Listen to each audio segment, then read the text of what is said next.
Hello friends, welcome back to my channel. আশা করি সবাই ভালো আছো, আমিও ভালো আছি। এই সময় আমি ভিডিও কখনোই দিই না, কিন্তু দিতে হলো বাধ্য হয়ে তোমাদের জন্য।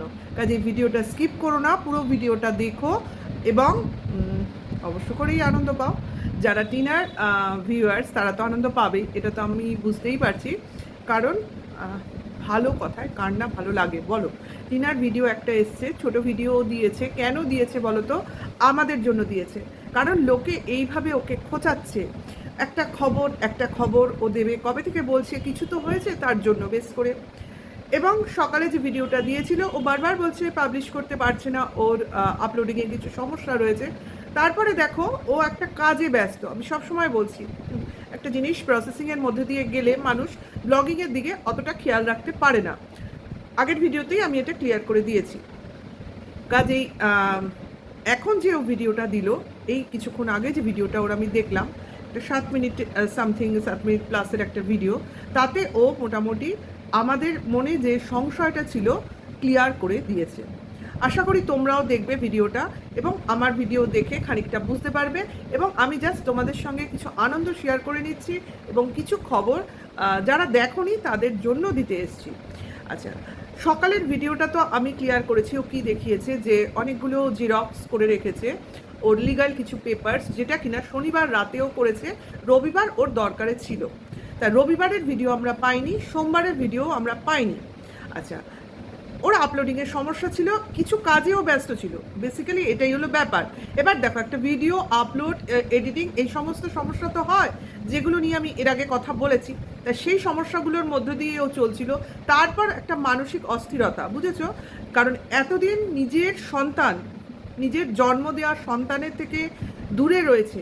সেই সময়টাকে ও প্রথমে ভেবেছিল হয়তোবা থাক, প্রথম দিকে আশা ছেড়ে দিয়েছিল যে না, যদি ছেলে বাবার কাছে থাকে থাক, নিজের ভালো লাগাটাকে দূরে সরিয়ে রেখেছিল। এটা একটা হতে পারে। অথবা ও ভেবেছিল যে হয় ডিভোর্সটা আগে হয়ে যাক, তারপর আমি কাস্টাডি নিয়ে আমার মতো করে লড়বো, পাবো তো বটেই, সেটাও ভেবেছিল। দেখছো সেটাও সমস্যা, কারণ ডিভোর্সই দিতে চাইছে না তো কাস্টাডি। কাজে এখন ডিভোর্সের ওই ব্যাপারটা পুরোপুরি বেরিয়ে গেল হাত থেকে। এখন যেটা রইল তার মানে পড়ে ওর অবশ্যই ছেলেকে পাওয়ার একমাত্র শেষ প্রচেষ্টা ও করেছে এবং সেই পথে ক্রমশ এগোচ্ছে। আচ্ছা, তাহলে আজকের সকালের ভিডিওতে যে দেখালো অনেকগুলো জেরক্স পেপার ও রেডি করেছে, এই এখনকার ভিডিওতেও বললো সেই পেপারগুলো বিভিন্ন অ্যাড্রেসে ও সেন্ড করছে পোস্টাল মারফত। অবশ্যই অবশ্যই পাঠাচ্ছে যে সে আমরা বুঝতেই পেরেছি দালাল দিদির ভিডিওতে, কারণ তার লম্ফ ঝম্প শুরু হয়ে গেছে। কারণ আমরা কি হচ্ছে না হচ্ছে যত না জানতে পারছি, তার থেকে বেশি ওরা ওদের দিক থেকে ওরা বুঝতে পারছে। তাই আজকে চন্দীপের ভিডিওতেও তার আভাস পাওয়া গেছে এবং দালাল দিদির ভিডিওতে তো রাতের বেলা ভিডিও দিল, তাতেও বোঝা গেল এত যে আস্ফালন, এত যে হম্বিচম্বি কেন কেন করছে। কারণ হাত থেকে তুরুপের তাসটা তো বেরিয়ে যাচ্ছে, যাকে বিক্রি করে দিনের পর দিন খাচ্ছিল। তা বলি পতিতা, তো এখনও কিন্তু বাচ্চাটার কি বলে মুখটাকে ইউজ করিস। জানি না কি হবে তোর ওপর, এখনও সময় আছে। ও শেষ অবধিও রেভিনিউ খাবে, যখন দেখবে একদমই হাত থেকে বেরিয়ে গেছে তখন ও ওগুলোকে প্রাইভেট করবে, তার আগেও করবে না। যাই হোক, টিনা নিশ্চয়ই ওর মতো করে ব্যবস্থা নিচ্ছে, নেবে, আমাদের বিশ্বাস আছে। সর্বোপরি ভগবানের উপর আস্থা আছে। একটা ছোট শিশুর কাছ থেকে তার মাকে আলাদা করে রাখার মতো অন্যায় ভগবান কোনো দিনও মেনে নিতে পারে না। বজরংবলী টন্দীপদের বাড়িতে অবস্থান করছে, কারণ তিনিও কিন্তু সত্যের পথেই চলেন, সত্যের পথেই চলবেন। আমরাও সত্যটাই দেখতে চাই। আর যেটা ভালো হবে বাচ্চাটার সেটাই যেন হয়, আমরা সেটাই মেনে নেব, সেটাই আমরা চাই, বাচ্চাটা যেন ভালো থাকে। আজকে টিনাকে লোক কোথার থেকে কোথায় নামিয়ে দিচ্ছে। তার মতো বাজে মেয়ে হয় না, তার মতো মেয়ের না জন্মানোই উচিত, তার বাড়িতে গিয়ে গালাগালি দিয়ে আসা উচিত। তাকে দিনে রাতে পেশা হচ্ছে। কেউ একবারও ভাবছে না যে মেয়েটা ওই সুখের জীবন থেকে কেন বাইরে বেরিয়ে এসছে, কেন ওই সুখের জীবনে ও দাঁত কামড়ে পড়ে থাকেনি। একবারও মনে হচ্ছে না যে যাদের মনে হচ্ছে ওই বাড়িটা স্বর্গ, যাদের মনে হচ্ছে ও স্বামীটা দেবতার সমান, যাদের মনে হচ্ছে ওর শ্বশুর শাশুড়ি নিজের বাবা মার মতো, তারা বাড়ির মেয়েকে ওই বাড়িতে বিয়ে দিক। আমি বলি, কারণ নিজের ঘাড়ে যদি না পড়ে না, সে বুঝতে পারে না কি সমস্যার মধ্যে পড়তে পারে। লোকে বলতে পারে আপনি কি করে বুঝছেন? বুঝছি না তো, আমি তো বুঝতে পারছি না, কিন্তু আমি এইটুকু বুঝতে পারছি যে কোনো মেয়ে সুখ স্বাচ্ছন্দ্য থেকে কিন্তু বেরিয়ে আসে না। কখন বেরিয়ে আসে? যখন তার আত্মসম্মানে ঘা লাগে। একটা মেয়ে ভালোবাসার জন্য কি না করতে পারে। তার স্বামী যদি তাকে খুবই ভালোবাসবে, তার স্বামী যদি তাকে আগলে রাখবে, কেয়ার করবে, তাহলে সে কখনো কি পরকীয়ার দিকে তার দৃষ্টি যাবে? এইসব ভুল ভাল কথা বলে কিছু ভিউয়ার্সদের মানে মনের মধ্যে একটা সংশয় গাঁথিয়ে দেওয়া হয়েছে, এবং কোনো না কোনোভাবে নিজের যে একটা ব্যক্তিগত আক্রোশ সেগুলো ভিউয়ার্সদের মধ্যে ইনজেক্ট করা হয়েছে, এবং তার ফলপ্রসূ এই মেয়েটা ভুগছে, সর্বোপরি ওই বাচ্চাটা ভুগছে, যাকে কিনা ওই বাচ্চাটাকে, যার কিনা মার সঙ্গেই থাকা উচিত, প্রতিনিয়ত তাকে মার থেকে আলাদা করে রাখা হয়েছে। আর বলা হচ্ছে মা বাচ্চাটাকে চায় না, বা বাচ্চাটাকে নেয়নি, মা বাচ্চাটার কথা বলেনি, এই বলে বলে গেছে। কেন আসতে পারে না, এসে দেখতে পারে না, কেন বলতে পারে না? কোন আইন আছে? কোন আইন আছে? এই যে এখন বাচ্চাটার জন্য একটু মুখ খুলেছে, কোন আইন আছে যে এই কন্ট্রোভার্সি ক্রিয়েটারদের মুখ বন্ধ করতে পারছে যা তা বলার জন্য? যখন বাচ্চার কথা মুখেও আনিনি তখনও যা তা বলেছে, আজ বাচ্চার কথা বলছে, বাচ্চাকে চায় বলছে, বাচ্চার জন্য প্রাণ কাঁদে বলছে, কেঁদে চোখ ফুলিয়ে ফেলছে বলছে, তবু বলছে ও কেন বলছে। তখন বলেনি কেন বলেনি, এখন বলছে কেন বলছে। অদ্ভুত না? কি ধরনের মেন্টালিটি এরা? কি চায়টা কি? না বাঁচতে দেবে, না মরতে দেবে, কি করতে দেবে? ঝুলিয়ে রেখে দেবে কোথাও? এতটা নৃশংস আপনারা কি করতে পারেন? পরের মেয়ে বলে? নিজের মেয়ে হলে কি এতটা নৃশংস হতে পারতেন? কোনো বাচ্চা কোনো অন্যায় করলে তাকে কি প্রাণদণ্ডের শাস্তি দেওয়া হয়?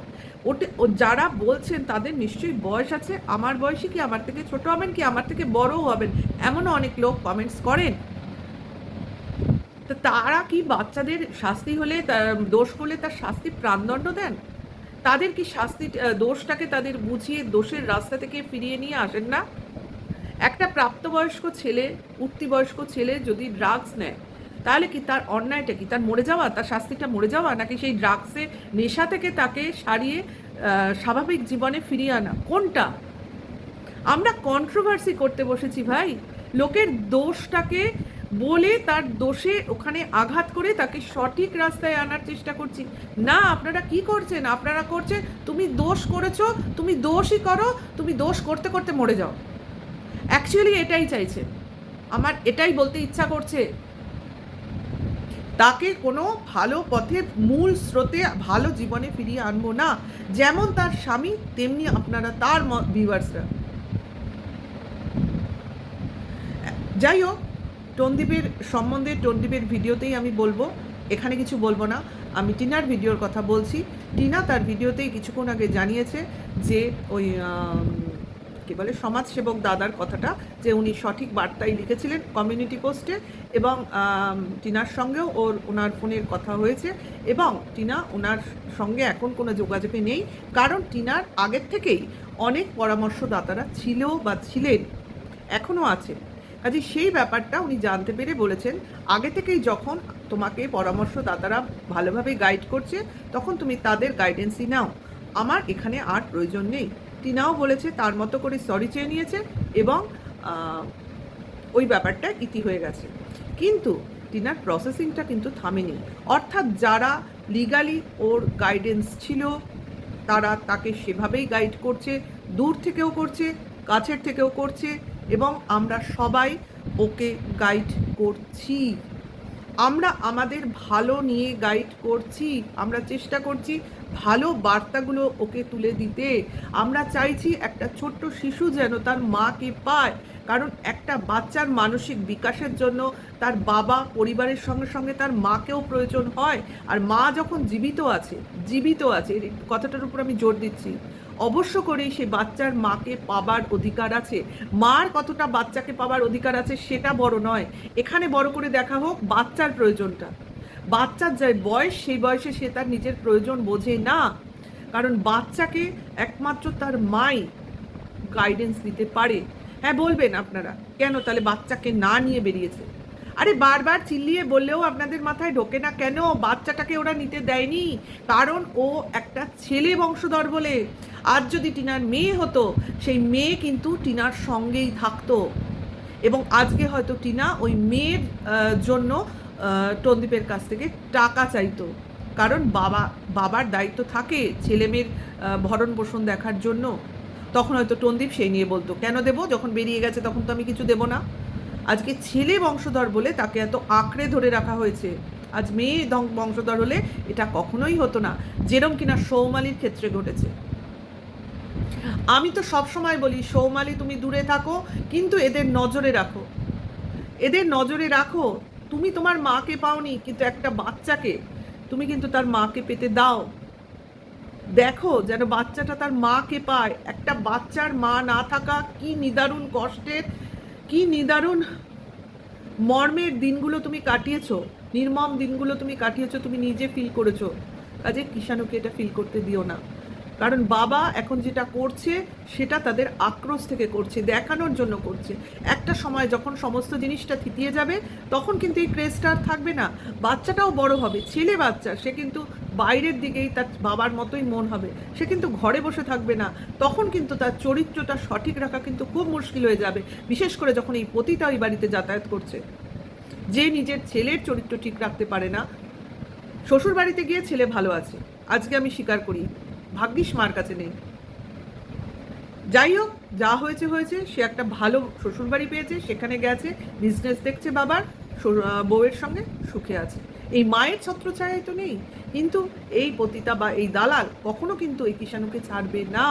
ও কিন্তু বুঝে গেছে এই বাড়িতে এদের মাথায় হাত বুলিয়ে অনেক কিছু আদায় করে নেওয়া হবে। যাকে ওদের যা খুশি করুক, আমাদের ওটা ম্যাটার না। আমরা চাই যেন ছেলেটা মাকে পায়। আমার তো সৌমালিকে বলতে ইচ্ছা করে, কারণ ওর সাথে আমার কন্ট্যাক্ট নেই, আমি নতুন, আমি সেভাবে পরিচিত নই, আমার কথা ওর কাছে পৌঁছয় কিনা যথেষ্ট সন্দেহ। কিন্তু একজন মা হিসেবে একটা মেয়ের কাছে আমি বলতে পারি যে না, একটা শিশু যেন তার মাকে পায়, তার মানসিক বিকাশের জন্য। সে বড় হলে কি জানবে, সে না জানবে সেটা পরের কথা, আগে তো মাকে পাক। আর মার সে সামর্থ্য আছে ছেলেটাকে বড় করে তোলার। আর আমরা তো শুনেছি, যদি কোনো অসুবিধা থাকে বাবারও দায়িত্ব থাকে সেই সন্তানের প্রতি। আর টিনা নিজের মুখেই আজকে স্বীকার করে নিল যে ছেলে তার কাছে আসলেও তার বাবা ঠিক তার মতো করে যোগাযোগ রাখতে পারবে, দেখা করতে পারবে, সংযোগে থাকতে পারবে। এত বড় কথা, এত বড় মনের পরিচয় টিনা সবসময় দিয়ে যায়, অথচ তবু তাকে টন্দীপের পায়ের তলায় রাখা হয়। আমি এই সব ভিউয়ার্স এবং কন্ট্রোভার্সি ক্রিয়েটারদের ধিক্কার জানাই। আজকে আমি ধিক্কার জানাই যারা কিনা মায়ের প্রাণকে বোঝে না। এরা প্রত্যেকেই কিন্তু মা, কিন্তু মায়ের মনটাকে বোঝে না। একবারও চিন্তা করছে না যে আজকে টন্দীপ যদি ভালো হতো, সে কিন্তু কোনো না কোনোভাবে নিজের সঙ্গে তার বউয়ের হাজার ঝামেলা হয়ে যাক, বাচ্চাটাকে কিন্তু মার সাথে দেখা করাতে দিত, বাচ্চাটাকে কিন্তু মার সঙ্গে দেখা করিয়ে আনতে পারতো। ও যদি ভালোই হতো, টিনা নেয়নি ধরে নিলাম বাচ্চাটাকে, ও কিন্তু টিনার বাড়ি গিয়ে অন্তত ছেলের স্বার্থে ছেলেকে একবার মায়ের সঙ্গে দেখা করাতো। তখন টিনা বাচ্চাটাকে দুচ্ছাই করতো, আমরা দেখতাম।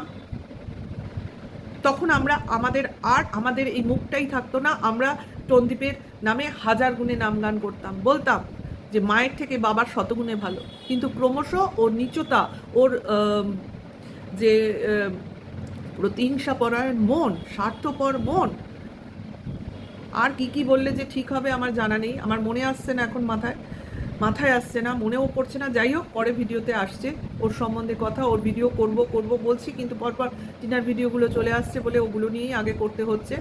যাই হোক, এই পরিচয়গুলোর মাধ্যমে ও আমাদের কাছে এতটাই দূরত্ব তৈরি করে ফেলেছে। যাই হোক, টিনা বলল খুব তাড়াতাড়ি মা ছেলে এক হচ্ছে, আমরা সেই দিনটার অপেক্ষায় বসে থাকবো, কারণ আমাদের মায়ের মন কাঁদে ওর জন্য, তবু ভিউয়ার্সদের প্রাণ কাঁদে না। ওরা কি ভাবে কিষাণু একটা সম্পদ, যার কাছে যাবে সে ধনী হয়ে উঠবে? হ্যাঁ, মা তার মমতায় ধনী হয়ে উঠবে, বুঝেছো? যাই হোক, যারা বলছো, যারা করছো, ভগবান আছে মাথার উপর, তিনি তার মতো বিচার করবেন। এবং টিনা যেটা বড় মনের পরিচয় দিল আজকে, তার জন্য টিনাকে স্যালিউট জানাই। আমার ভিডিওটা এইটুকুই রাখছি, আবার আসবো, অনেক অনেক কথা বলার আছে তোমাদের সঙ্গে। আমার পরের ভিডিওগুলো অবশ্যই খেয়ালে রেখো, নোটিফিকেশনগুলো খেয়াল রেখো। আর ভালো লাগলে ভিডিওটা লাইক কমেন্ট শেয়ার করো। এখনকার জন্য টাটা, বাই। আবার দেখা হবে অন্য একটা ভিডিওর সাথে।